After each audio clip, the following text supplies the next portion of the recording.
and welcome to this week's video summary of the news, brought to you by Estate Agent Today and Letting Agent Today. We start with the biggest news story of the week, and it's about the letting sector. The government has confirmed that letting agents and landlords across England must conduct immigration checks on tenants. This is the so-called right to rent policy. A pilot project has been running in the West Midlands for the past 8 months, but to the industry's great surprise, this week's announcement came before any evaluation was made of the pilot. The checks will require agents and landlords to verify tenants' paperwork, such as passports and visas, and to check this with the Home Office.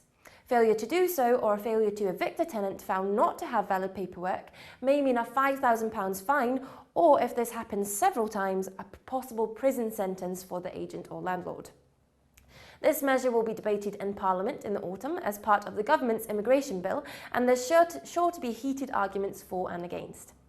The Association of Residential Letting Agents has given the proposal a cautious welcome, but landlord associations are much more critical and fear their members could be in danger if they have to report illegal migrants. Still with the letting sector, the industry's anger over limits on buy-to-let tax breaks announced in the budget shows no sign of abating.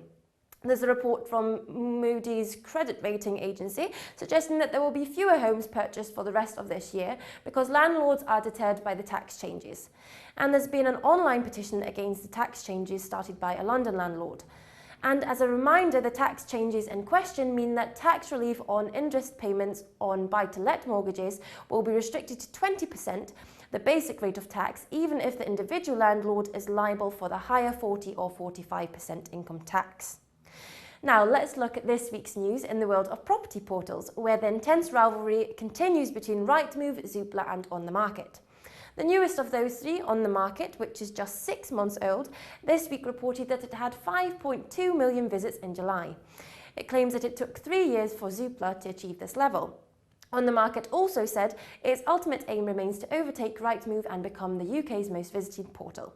This last point was a swipe at the Financial Times, which says that so far the biggest impact of On The Market has simply been to boost Rightmove.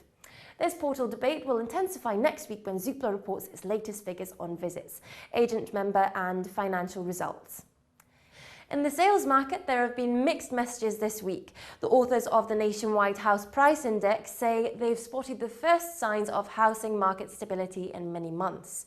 This is because house prices and average earnings are growing at about the same level, roughly 3 to 4% a year. But in London, there's gloom from Lonres. It says prime areas of the capital have become a buyer's market as the effects of stamp duty reform kick in.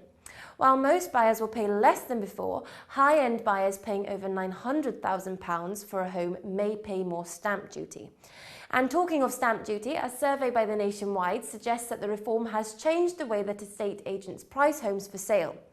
It says there's far less bunching around the old duty thresholds of £125,000 and especially around £250,000. Finally, with the football season about to start, it's hardly end-to-end stuff for the saga of Easy Properties' sponsorship of Spurs. You may remember that some months ago we reported that the online agency was in talks with Tottenham Hotspur about becoming a major sponsor.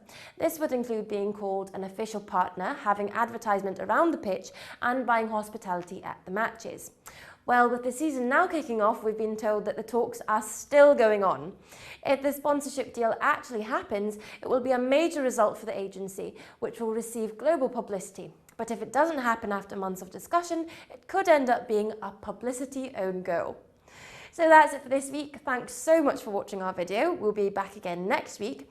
If you want to keep up to date in the meantime, check in every day to read news from Estate Agent Today and Letting Agent Today. See you next time.